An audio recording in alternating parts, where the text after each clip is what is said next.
Dans le silence trouble d'Istanbul, à l'aube de l'année 523, le lever du jour n'apporta ni le calme habituel des prières du matin, ni le murmure du Bosphore. Soudain, un cri déchirant traversa les murs de marbre du palais de Topkapi. Ce ne fut pas le rugissement d'un soldat au combat, ni la confession d'un prisonnier soumis à la torture, mais le hurlement brisé d'une adolescente princesse. Fatima Sultan, à peine 15 ans, fille de l'un des souverains les plus puissants du monde, lança un cri qui glaça le sang même des eunuques habitués aux horreurs les plus indicibles. Cet écho de glace se répandit comme un couteau invisible, marquant un seuil interdit dans les chroniques officielles. Ce qui s'était passé cette nuit-là n'était pas un malheur isolé ni un accident caché sous le poids du protocole. C'était un rituel conçu, calculé, raffiné depuis des siècles que chaque fille de la lignée ottomane devait traverser à l'âge nuptial. Les plumes des chroniqueurs se chargèrent en manière de l'effacer. Les archives en ce furent scellées de cires impériales et les mots interdits. Mais le prix était inscrit, sur la peau et dans la psyché de ces jeunes filles, devenir des offrandes vivantes pour un pouvoir qui dévorait même son propre sang. L'histoire officielle parlait de splendeur, d'alliances diplomatiques et de cérémonies de soie. La vérité était différente, un protocole sombre qui brisait l'esprit avant le corps. C'était une liturgie de soumission, un théâtre où la princesse passait de fleurs du firmament à ombre obéissante, incapable de résister au poids du destin. Tandis qu'en Europe, les contes de fées narraient couronnes et romances. Les princesses de Ottoman savaient qu'après la porte de la chambre nuptiale les attendait une prison ritualisée. Pendant plus de 600 ans, l'Empire perfectionna ce mécanisme avec un zèle quasi religieux. Il s'agissait d'un rite de passage, comparable à ceux étudiés des siècles plus tard par des ethnographes comme Van Gennep, où l'individu se brise et se recompose sous une nouvelle identité. Ici, cependant, la transition n'était pas vers la maturité ni vers la reconnaissance communautaire, mais vers la soumission absolue. Le corps de la princesse était nationalisé, transformé en patrimoine politique. L'État réclamait sa chair et sa volonté, effaçant toute trace d'individualité. Les chroniques qui ont survécu, retrouvées dans des archives secrètes d'Istanbul à l'époque moderne, révèlent un scénario sinistre. Des documents interdits décrivent comment chaque geste, chaque mot, chaque larme faisait partie d'un entraînement méticuleux. Il ne suffisait pas que la princesse se marie. Elle devait se transformer en une créature docile, modelée par la terreur et l'obéissance. Le cri de Fatima, enregistré cette nuit-là, ne fut que la première note d'une symphonie de douleur, soigneusement orchestrée. Imaginons un instant le contraste. Sur les places, les sujets célébraient avec musique, encens et poésie la splendeur du trône. Dans la chambre intérieure, une adolescente était confrontée à l'annulation de son propre être. C'est ainsi que fonctionnait le pouvoir absolu, un art de dissimuler la violence sous des tapisseries de luxe. Comme à tant d'époques, des cours françaises au régime moderne, l'essentiel n'était pas la vérité, mais le spectacle. L'Empire dominait non seulement avec des épées et des armées, mais avec la capacité de transformer la douleur intime en un secret collectif. Et ici surgit la comparaison inévitable avec notre ère. Avons-nous vraiment laissé derrière nous ces mécanismes ? Aujourd'hui, les réseaux sociaux, les discours officiels et les médias maquillent également des réalités inconfortables. Tout comme les chroniqueurs ottomans taisaient les cris de Fatima, nous maquillons des statistiques de violence, de mariages forcés, de jeunes filles réduites au silence au nom de la tradition. La question est inconfortable. Combien de ce rituel perdure sous d'autres formes, enveloppé de nouveaux atours ? Le prélude de cette histoire n'est pas un conte orientaliste ni une exagération romantique. C'est le début d'une descente dans la machinerie du pouvoir impérial, où l'intime est sacrifié au nom de la grandeur. Ce cri initial, perdu à l'aube d'Istanbul, ouvre une fissure dans le marbre du palais et dans la mémoire de l'histoire. Et en écoutant son écho 6 siècles plus tard, nous comprenons que ce n'était pas seulement le lamento d'une enfant, c'était la voix étouffée de toutes celles qui n'ont jamais pu décider de leur destin. L'Empire ottoman ne fut pas seulement une puissance militaire qui s'étendait comme une ombre sur 3 continents, ce fut aussi un mécanisme invisible qui régulait la vie intime de ceux qui naissaient à l'intérieur de ces murs de marbre. Depuis sa fondation en 1289 jusqu'à son déclin en 1922, la dynastie ottomane perfectionna un système de contrôle qui s'étendait des murailles de Vienne au désert brûlant du Yémen. La chute de Constantinople en 1453 ne signifia pas seulement la disparition de Byzance, Ce fut la métamorphose du monde connu. Istanbul, renaissant comme capitale, devint un cœur palpitant qui pompait autant de gloire que de peur. Au centre de ce cœur s'érigeait le palais de Topkapi, joyau des sultans, conçu non seulement comme résidence, mais comme un engrenage de discipline. Ces jardins parfumés cachaient un labyrinthe concerné de couloirs surveillés, de cours étagés et de salles cérémonielles où la respiration même pouvait être régulée. Topkapi était une carte architecturale du pouvoir absolu. Chaque porte fermée, chaque regard d'un eunuque rappelait que la liberté était une illusion. Ici, le marbre et la soie étaient des instruments d'obéissance. Le harem, décrit dans les chroniques comme un univers parallèle, fonctionnait comme une ville dans la ville.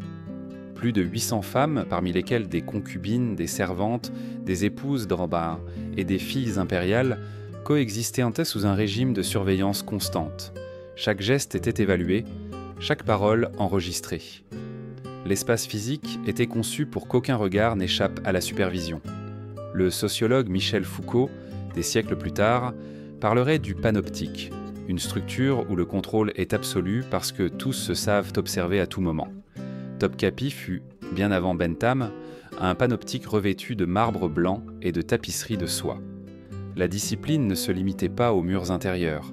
Les alliances diplomatiques, les guerres implacables et les cérémonies publiques étaient un des prolongements de ce même contrôle. L'architecture de l'obéissance commençait dans le corps d'une princesse et s'étendait jusqu'à couvrir des armées entières. Le sultan, depuis son trône doré, était le centre d'une toile d'araignée qui piégeait aussi bien le sujet le plus humble que la fille la plus aimée. La paradoxe était brutale. Ceux qui semblaient protégés par la magnificence de l'Empire étaient, en réalité, ses premières victimes. Comparer Topkapi à d'autres cours permet de comprendre l'universalité de ce mécanisme. À Versailles, la rigidité du protocole maintenait la noblesse soumise au roi Soleil. Dans la cité interdite, chaque couloir était conçu pour rappeler aux visiteurs sa petitesse face à l'empereur.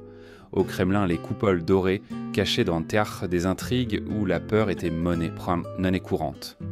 Dans toutes ces architectures, la beauté servait de masque à l'oppression. La splendeur n'était pas luxe, c'était la discipline incarnée dans la pierre. Ce qui est fascinant, c'est comment cette logique persiste de nos jours. Les bureaux ouverts, les circuits de caméras de sécurité, les algorithmes qui traquent chaque clic sur Internet remplissent d'en fait des fonctions similaires. Ce sont des formes contemporaines de surveillance qui, comme les murs de Topkapi, produisent des corps dociles et des esprits obéissants. La différence est qu'aujourd'hui, nous acceptons cette surveillance volontairement, déguisée en efficacité ou en connectivité. Ne continuons-nous pas à vivre dans des palais invisibles où chaque mouvement laisse une trace et chaque parole est enregistrée ? Pour les princesses ottomanes, la magnificence de l'Empire était inséparable de l'asphyxie. Les mêmes couloirs qui éblouissaient les ambassadeurs étrangers étaient les passages où résonnaient leurs pas mesurés, appris lors d'entraînements interminables. Et les mêmes jardins qui servaient de cadre à des banquets fastueux étaient aussi l'arrière-plan de leurs larmes. C'est ainsi que fonctionnait la machine impériale. Elle transformait les espaces de beauté en cages dorées et les rituels en chaînes invisibles. L'Empire, vaste comme un océan sans frontières, étendit son ombre non seulement sur des territoires, mais sur des âmes. Et au centre de cette ombre, Fatima Sultan découvrirait bientôt que Topkapi n'était pas un palais, mais un mécanisme conçu pour la déposséder d'elle-même. Ce que le monde voyait comme une splendeur architecturale était, en vérité, l'engrenage d'un mécanisme de contrôle qui broyait aussi bien les ennemis conquis que les filtres de sang royal. Le harem ottoman était un théâtre de paradoxes. Là où l'imagination populaire ne voyait que plaisir et exotisme, se déroulaient en réalité des batailles silencieuses de pouvoir, des ascensions fulgurantes et des chutes brutales. Les concubines, majoritairement esclaves capturées lors de guerres contre les chrétiens ou achetées sur les marchés d'Afrique du Nord, entraient au sérail avec un rêve, attirer le regard du sultan et par là transformer leur esclavage en influence. Leurs journées étaient remplies de cancans de musique, de poésie, de broderie et de rituels d'obéissance. Chaque geste était un investissement, chaque sourire une arme, chaque parole un pas vers un futur où elle pourrait être conseillère du trône ou mère de princes héritiers. Paradoxalement, ces concubines, arrachées à leur foyer, avaient plus d'options de mobilité que les filles de sang impérial. La concubine pouvait, avec astuce et beauté, s'élever jusqu'à devenir une figure centrale du pouvoir. La princesse, en revanche, était condamnée à être une monnaie d'échange. Tandis qu'une esclave pouvait se transformer en reine dans l'ombre, la fille du sultan naissait pour être sacrifiée au nom d'alliances diplomatiques. C'était le prix d'une lignée qui brillait à l'extérieur mais qui, à l'intérieur, rongeait la vie de ses propres descendantes. C'est dans ce contexte qu'émergea le sultanat des femmes, une période qui s'étendit de 1533 à 1556. Des figures comme Kösem Sultan ou Turhan Atis Sultan gouvernèrent depuis les chambres du harem avec une autorité que même les janissaires craignaient. Ces femmes maniaient les intrigues, décidèrent des guerres, négocièrent des traités et dominaient le sultan par l'intelligence, la manipulation et l'astuce politique. Elles étaient des souveraines, sans couronne, des reines sans trône, mais avec un pouvoir réel et dévastateur. Cependant, l'autre face de cette splendeur féminine était la tragédie des princesses impériales. À la différence des concubines devenues stratèges, les filles de sang royal étaient maintenant prisonnières d'un destin encore plus cruel. Elles n'avaient pas le droit de choisir, ni d'influencer, ni même de se rebeller. Elles naissaient avec la chaîne de la lignée attachée au cou. Leur vie entière était une offrande, un sacrifice au pouvoir de l'Empire. L'éclat de leur nom n'était pas un privilège, mais une condamnation. Les chroniqueurs de l'époque décrivent froidement comment ces princesses étaient utilisées plus tard pour sceller des pactes, étouffer des rébellions ou assurer la loyauté de pachas puissants. On ne parlait pas d'elles comme de personnes, mais comme d'outils. C'était avoir des corps vivants posés sur l'échiquier diplomatique, des pièces qui se déplaçaient selon la convenance du souverain. Et tandis que la foule voyait des couronnes, des soies et des banquets, la vérité était que ces jeunes femmes préféraient souvent l'étreinte froide de la tombe au destin imposé derrière la porte nuptiale. Le contraste était troublant. Dans les mêmes couloirs où Kösem ourdissait des complots pour faire pencher la balance de l'Empire, une princesse pouvait pleurer en silence sa condamnation à un mariage sans amour ni choix. Une femme pouvait être reine dans l'ombre et une autre monnaie d'argent dans un traité. C'est ainsi que fonctionnait l'engrenage. Le harem n'était pas seulement un lieu de plaisir, mais un champ de bataille où certaines femmes s'élevaient et d'autres étaient sacrifiées. La comparaison avec le présent nous oblige à réfléchir. Combien de choses ont réellement changé ? Dans les sociétés modernes où les mariages d'affaires ou les contrats sociaux sont encore utilisés comme instruments de pouvoir, la logique de transformer les filles en symboles, en garantie de prestige ou de richesse persiste. En surface, l'histoire est différente, mais l'essence reste étrangement similaire. Le corps féminin comme espace de négociation, la voix féminine comme monnaie réduite au silence. La splendeur extérieure, les trônes d'or, les banquets fastueux, les ambassades pleines de protocoles, cachaient la machinerie de soumission la plus raffinée. Dans cet engrenage était piégée Fatima Sultan, une enfant prodige destinée à se transformer en victime d'un rituel qui ne respectait ni son intelligence ni son innocence. La magnificence de l'Empire reposait sur ses larmes et le sultan qui devait la protéger en tant que père, la livrait en sacrifice. En l'an 1606 naquit Fatima Sultan, fille du sultan Ahmed Ier et de l'influente Kösem Sultan, la femme qui allait devenir crainte même par les janissaires. Dès son enfance, la jeune fille fut décrite comme un prodige. Les jardins parfumés du palais devinrent sa salle de classe, et les fontaines murmurantes sa musique de fond. Avec à peine quelques années, elle maîtrisait 4 langues, le turc, l'arabe, le persan et le grec. Ses calligraphies étaient si précises qu'elles semblaient l'œuvre d'un copiste expérimenté, et ses yeux brillaient d'une curiosité insatiable. Les maîtres d'astronomie lui montraient les constellations et elle, encore enfant, était capable de tracer des cartes célestes comme si le firmament lui appartenait. Elle discutait d'histoire et de droit avec les éruditants du sérail, récitait la poésie persane avec une musicalité parfaite et s'enivrait des récits de voyageurs qui narraient les confins du monde. Pour les chroniqueurs, le Letand, c'était la fleur du firmament, le joyau de la dynastie, une intelligence destinée à illuminer la cour. Mais dans la machinerie ottomane, le talent n'était pas un bouclier. La brillance de Fatima était en réalité un ornement inutile face à la logique impitoyable de la politique. Dès l'instant même de sa naissance, son destin était scellé. Elle serait utilisée comme pièce sur l'échiquier des alliances impériales. Peu importait ce qu'elle savait, ce qu'elle rêvait ou ce qu'elle écrivait. son nom figurait sur les parchemins invisibles de la diplomatie. L'homme choisi pour sceller cette alliance ne fut pas un prince aux manières raffinées, ni un poète à l'âme sensible. Ce fut Kara Mustafa Pacha, un commandant endurci par les campagnes contre la Perse de 20 ans son aîné. Ses lettres de créance étaient le sang versé au combat et l'obéissance sans faille au trône. Pour lui, le mariage avec la fille du sultan signifiait un échelon vers un pouvoir plus grand. Pour Fatima, à peine adolescente, cela signifiait l'entrée irréversible dans une tragédie sans retour. Même l'astuce de sa mère, Kösem, maîtresse des intrigues et reine de l'ombre, ne put altérer l'inévitable. Ni les érudits qui l'admiraient, ni les poètes qui célébraient son ingéniosité, ni même les astres qu'elle contemplait avec ferveur, ne purent modifier la route tracée par la politique. La vie de Fatima, lumineuse en apparence, était en vérité un compte à rebours vers le sacrifice. Ici émerge une analyse inquiétante. Ce que la psychologie appelle aujourd'hui impuissance apprise était déjà présent dans la structure de son existence. Quand un individu comprend qu'aucune action ne peut altérer son destin, sa volonté se flétrit. Fatima, qui avait débattu avec des sages et s'était perdue dans des cartes célestes, commençait à intérioriser que son intelligence ne lui appartenait pas. L'Empire n'avait pas besoin d'elle comme érudite, mais comme gage d'obéissance. La paradoxe est cruelle. Plus la princesse était brillante, plus le gaspillage de son potentiel était évident. Son ingéniosité, qui aurait pu inspirer des traités, des explorations ou des réformes, était réduite au silence.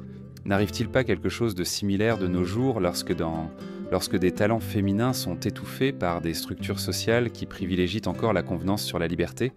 Le miroir de Fatima reflète un schéma persistant, l'annulation de la voix féminine au nom de la stabilité du pouvoir. Les mois précédant son mariage furent l'antichambre de l'enfer. Ce qui pour la cour était une préparation cérémonielle, pour Fatima fut un processus de dénuement systématique. Commençait le Terviye Mubarek, un entraînement qui visait non à former, mais à briser. Le même empire qui avait célébré son prodige enfantin s'efforçait maintenant de la réduire à une obéissance mécanique. L'enfant qui avait parlé aux étoiles était sur le point d'être transformé en un corps docile, préparé à la soumission. L'entraînement de Fatima commença par un transfert symbolique. Des jardins lumineux de son enfance à la chambre de la mariée, un lieu orné de bois d'ébène et de tapis persans qui, plus qu'un foyer, était une prison cérémonielle. Là, sous le regard implacable de Gulnar Hatun, une vieille femme de 60 ans vert qui avait servi des décennies dans le harem, commença la décomposition de son identité. Le processus était connu sous le nom de Terviye Mubarek, censément une éducation sacrée. Mais en réalité, c'était un mécanisme conçu pour annuler la volonté des princesses impériales. Le programme imposait une discipline minutieuse. La princesse devait répéter jusqu'à l'épuisement 18 formes différentes de révérence. Elle apprit à marcher à pas mesurés, la tête inclinée à un angle exact et les mains contenues pour ne jamais s'élever au-dessus du cœur. Chaque mouvement se transformait en une chaîne invisible. Mais le plus dévastateur était le langage. Son vocabulaire fut réduit à seulement 43 mots autorisés, formules de gratitude, d'excuses, d'acceptation et de supplication. Une bibliothèque entière de savoirs et de poèmes fut remplacée par une poignée d'expressions mécaniques. C'était littéralement un projet d'amputation de la pensée par la mutilation du langage. La psychologie moderne parlerait ici de conditionnement opérant. Les déviations étaient punies par des jeûnes forcés, des enfermements dans des cellules de réflexion humides ou des humiliations publiques devant la cour féminine. Chaque larme était notée, chaque soupir interprété comme une résistance. La princesse devait prouver sa docilité devant un tribunal composé de femmes et d'eunuques, même sous le regard de sa mère Kösem. Le message était clair, l'obéissance n'était pas une vertu, mais une obligation de survie. Le plus troublant étaient les répétitions de la première nuit, connues sous le nom de Talim-i-Erdem. Dans des chambres souterraines, des répliques exactes des chambres nuptiales avaient été construites. Là, Fatima était obligée d'interagir avec des mannequins de cire, des figures comme Cerudo commandait à des artisans vénitiens, destinés à simuler ce qu'aucun adolescent ne devrait connaître.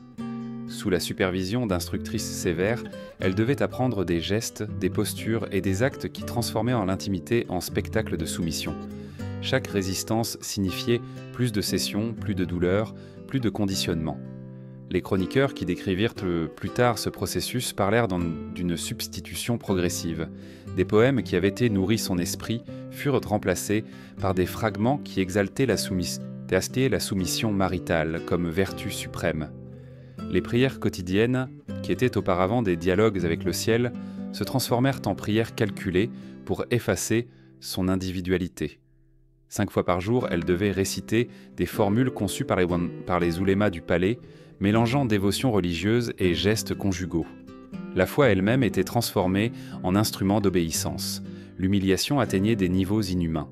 2 fois par semaine, la princesse devait servir personnellement les concubines préférées de son père, les baigner, les coiffer, les nourrir et les vêtir pour leur rencontre avec le sultan. Chaque acte était une leçon cruelle pour détruire son orgueil, lui rappelant que même les amantes de son géniteur étaient au-dessus d'elle. Les témoins racontent comment la jeune fille fondait en larmes incontenables en ajustant les voiles de ses femmes, comme si chaque nœud qu'elle nouait était un lien autour de son propre destin. Ce mécanisme peut être analysé sous une lentille anthropologique. C'était un rite de passage inversé. Alors que dans d'autres cultures, les rituels marquent l'entrée dans une communauté adulte, ici ils marquaient la disparition du moi. Fatima n'émergeait pas en tant que femme, mais en tant qu'ombre domestiquée. L'anthropologie politique parlerait de corps nationalisé, le processus par lequel l'État réclame non seulement l'obéissance publique, mais l'intimité la plus profonde. Le parallèle avec l'actualité est inévitable. Aujourd'hui, les institutions utilisent encore des algorithmes, des règlements et des pressions sociales qui limitent le langage, la pensée et le désir de millions de personnes. Si la voix de Fatima a été réduite à 43 mots, ne nous arrive-t-il pas quelque chose de similaire lorsque les discours publics sont corsetés par des normes invisibles qui dictent le dicible et l'indicible ? Le palais de Topkapi devient ainsi une métaphore de nos propres systèmes de contrôle. L'entraînement de Fatima fut, en essence, une machinerie d'effacement des mémoires. Il ne s'agissait pas d'éduquer une épouse, mais de détruire une personne pour fabriquer un objet d'obéissance. Ce qui émergeait de ces chambres n'était pas la fille brillante d'Ahmed Ier, mais une ombre qui se souvenait à peine de l'enfant qui avait regardé les étoiles. La semaine précédant le mariage, Fatima fut transférée au Elin Köşkü, le pavillon de la mariée. Là, la machinerie de contrôle atteignait son paroxysme. C'était un lieu isolé, sans fenêtre vers l'extérieur, où chaque aspect de sa vie était strictement réglementé, du régime alimentaire à la manière de respirer. Rien n'était laissé au hasard, car le hasard signifiait la liberté. Son alimentation fut transformée en une drogue ritualisée. Grenades, miel, lait de chèvre, amandes et épices rapportées du Yémen se mélangeaient à des élixirs préparés par des alchimistes formés à Cordoue et Samarcande. Ces mélanges contenaient des substances portant aux propriétés sédatives, valériane pour calmer l'anxiété, opium dilué pour induire la docilité, mandragore à petite dose pour provoquer un abandon de soi. Chaque bouchée était un message silencieux. Tu ne t'appartiens plus, tu étais la propriété de l'Empire. Les bains, qui pour toute autre jeune femme auraient en signifié fraîcheur et soulagement, devinrent des instruments de contrôle.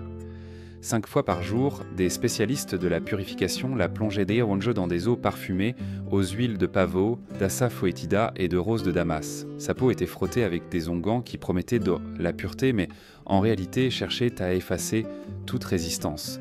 L'eau cessait d'être un symbole de vie et se transformait en chaîne liquide, un rappel constant que son corps était objet de domination.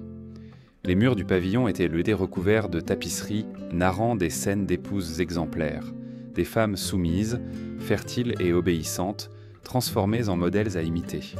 Chaque fil de soie était une leçon de renoncement, et les miroirs vénitiens, disposés stratégiquement, obligeaient la princesse à s'observer sans relâche.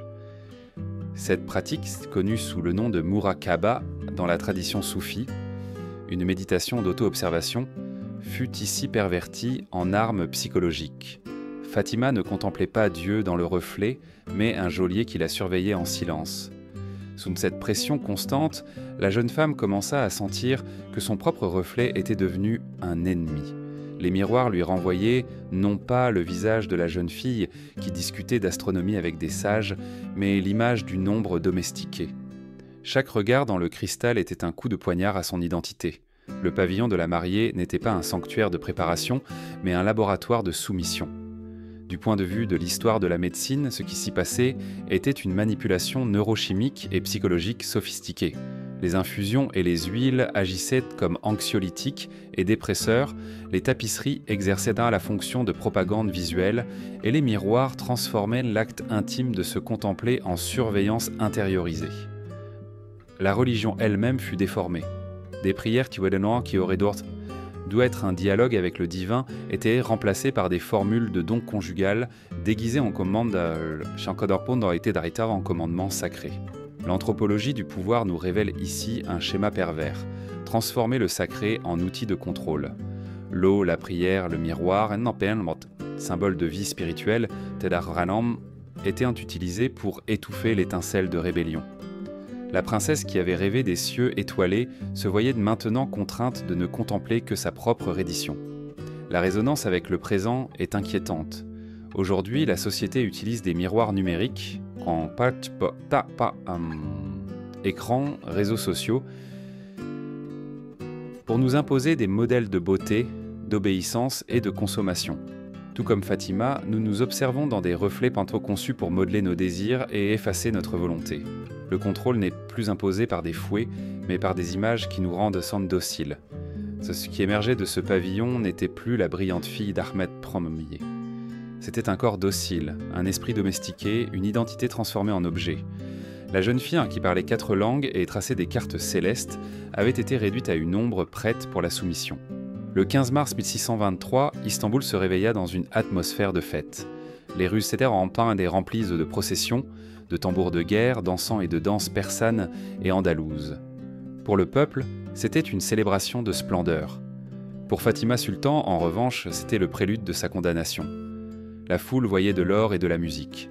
Elle ressentait une sueur froide, des tremblements, des lèvres desséchées.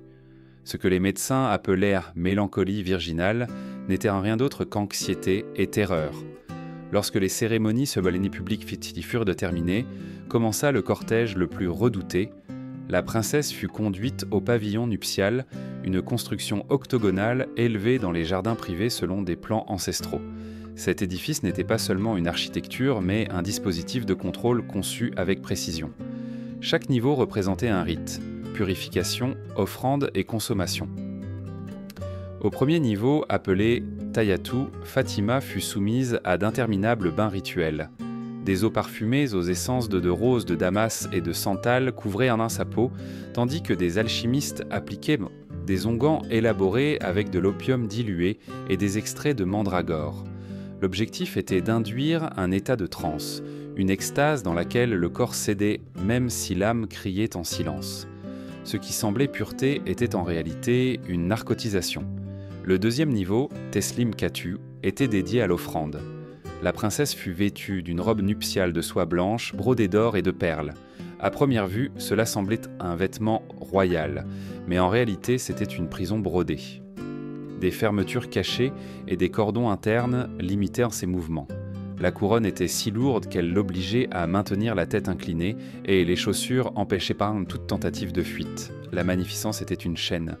Pendant ce temps, Kara Mustafa Pacha recevait dans une autre salle les instructions de vétérans de guerre. Phrases d'intimidation, gestes calculés pour humilier, techniques de domination physique et psychologique. Tout était préparé comme une campagne militaire. Le troisième niveau, Sifaf Katu, était la chambre de la consommation. Les murs étaient recouverts de tapisseries montrant des conquêtes militaires, des villes ravagées, des princesses captives. L'iconographie traçait un parallèle brutal. La victoire à la guerre et la victoire au lit étaient la même chose. Le mobilier comprenait des lits avec des cordages cachés, des coussins imprégnés d'huile sédative et un éclairage tamisé qui ne cherchait pas la romance mais l'obéissance. C'est là que la princesse, après des mois d'humiliation et d'entraînement, s'effondra. Son corps tremblait, sa voix s'éteignit, son regard se perdit dans un horizon invisible. Kara Mustafa Pacha, formé aux batailles, interpréta son silence comme de l'arrogance et appliqua les techniques apprises. Mots d'intimidation, gestes de pouvoir, contacts physiques calculés. Mais ce qu'il trouva ne fut pas de la résistance, mais du vide. L'esprit de Fatima s'était échappé, se réfugiant dans une profonde dissociation. Les observateurs cachés enregistrèrent l'événement comme Rusukunu ou la sortie de l'âme. Aujourd'hui, la psychiatrie le décrirait comme un épisode de dissociation extrême, mécanisme de défense face au traumatisme. La consommation ne fut pas un acte d'union, mais une violation ritualisée, célébrée comme un triomphe dynastique et réduite au silence comme un secret d'État. Ce qui est terrifiant, c'est la précision avec laquelle l'Empire planifia chaque détail. Il n'y avait pas d'improvisation. L'architecture, les drogues, les costumes, les tapisseries, les mots, tout faisait partie d'un engrenage conçu pour briser la princesse en corps et en esprit. C'était une chorégraphie de soumission, où l'intimité était militarisée et l'amour réduit à une stratégie politique. Si dans d'autres cultures, la première nuit de noces était considérée comme un rite de fertilité ou le début d'une lignée, dans le cas des princesses ottomanes, c'était l'équivalent d'une exécution lente.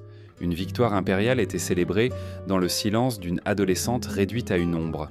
Cette nuit-là, la jeune fille qui avait aimé les étoiles abandonna son corps pour survivre. Et ce que l'histoire officielle enregistra comme gloire dynastique fut en réalité le début d'une tragédie perpétuelle. Les jours suivant la nuit de noces marquèrent le début d'une sombre métamorphose. Les médecins du palais notèrent que Fatima était tombée dans un état appelé sukut tam, un silence total où l'esprit semblait se détacher du corps. Elle ne répondait guère aux questions, murmurait à voix basse ou restait complètement muette, comme si les mots avaient en disparu de sa mémoire. Son appétit s'éteignit et il fallut la nourrir de force avec des bouillons légers et du miel dilué. Les chroniqueurs relatèrent des épisodes de pleurs incontenables qui pouvèrent se prolonger pendant des heures.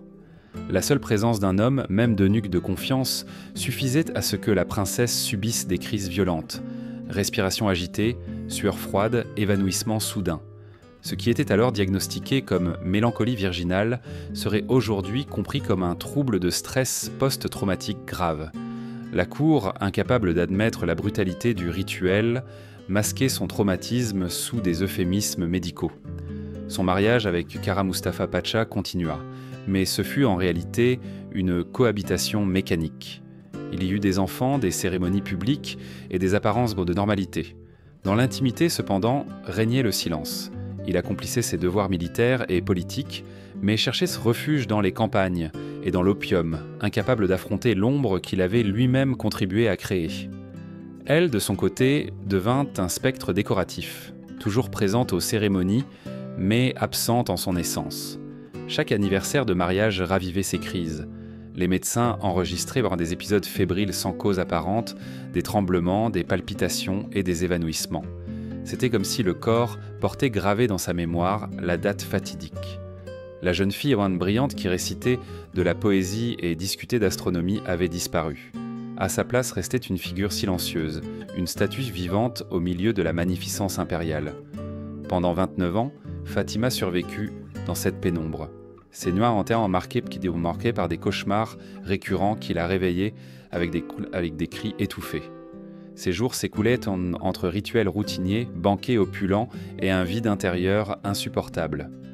Finalement, en 1752, sa vie s'éteignit officiellement à cause d'une fièvre cérébrale. Cependant, la coïncidence fut troublante. Elle mourut exactement le même jour de son mariage. Pour beaucoup à la cour, ce ne fut pas une coïncidence, mais la fermeture symbolique d'une blessure qui ne cicatrisa jamais. Ici, l'analyse contemporaine éclaire la tragédie.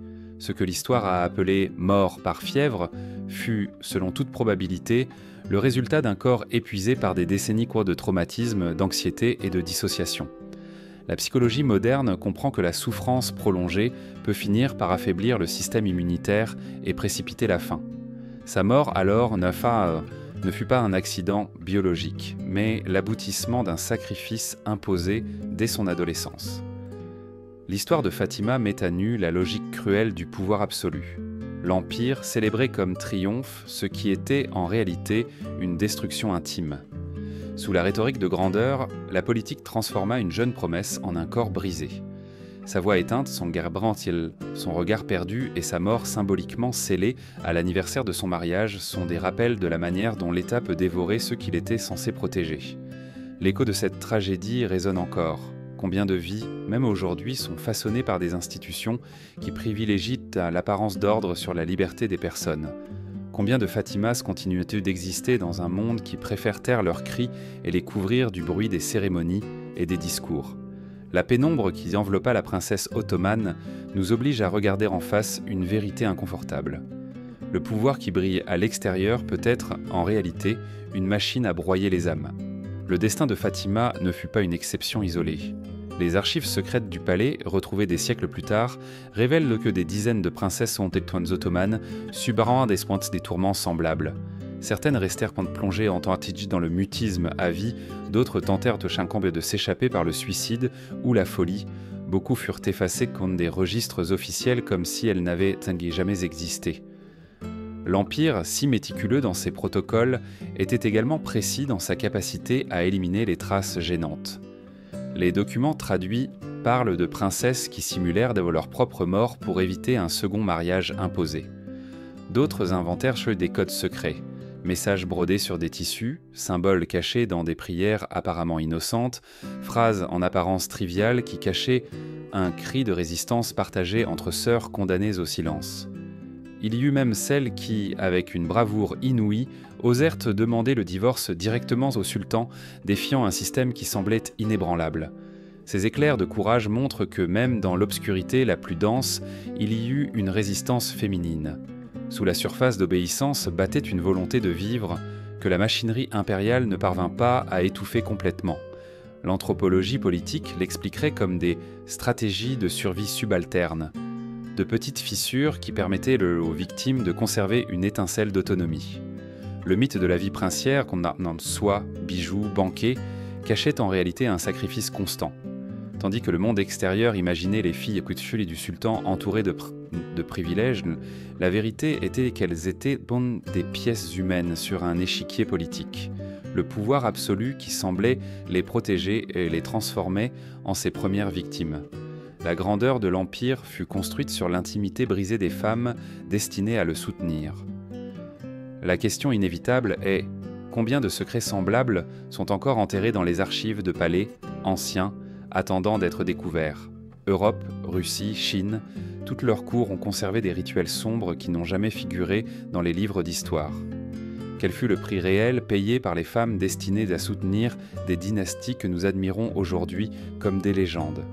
L'écho de Fatima nous rappelle que le pouvoir n'est pas un bouclier, mais une machine capable de dévorer même ceux qui l'incarnent.